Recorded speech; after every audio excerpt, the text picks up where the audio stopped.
با سلام خدمت تمامی دوستان خوب کانال تهران تیوی. با یک ویدیو جذاب و البته باحال دیگه همراه ما باشین. خانم ریحانه پارسا در کلیپ بعدی ساسی مانکن. ریحانه پارسا جایگزین الکسیس می شود. ساسی مانکن در استوری خود خطاب به ریحانه پارسا او را به جای الکسیس به کلیپ بعدی خود دعوت کرد.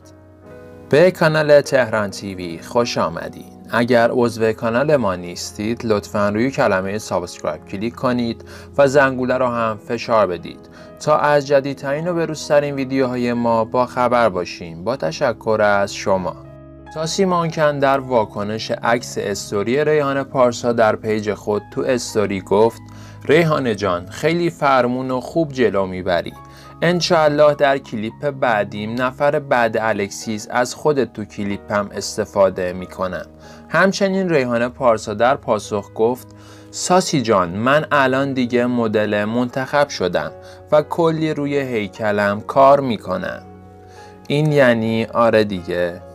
ساسی مانکن و الکسیس با ویدیویی که در اینستاگرام منتشر کردن در جهان غوغا بپا کردن. ساسی مانکن و الکسیس با منتشر کردن این ویدیو ذهن و تفکر جوانان ما را خراب می کنند.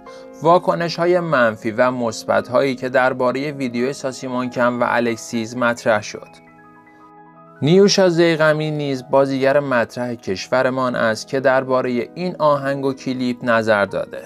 نیوشا ضیغمی در صفحه رسمی اینستاگرامش لایوی برگزار کرد و در مورد آهنگ منتشر شده از ساسی مانکن که این روزها ورد زبان کاربران شده است واکنش نشان داد.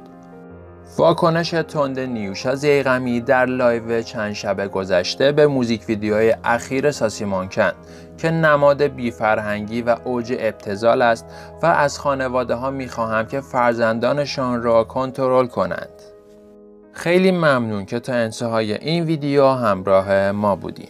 لطفاً قبل از هر چیزی روی کلمه سابسکرایب کلیک کنید و زنگوله رو هم فشار بدید تا از جدیدترین و بروزترین ویدیوهای ما با خبر باشیم. با تشکر از شما.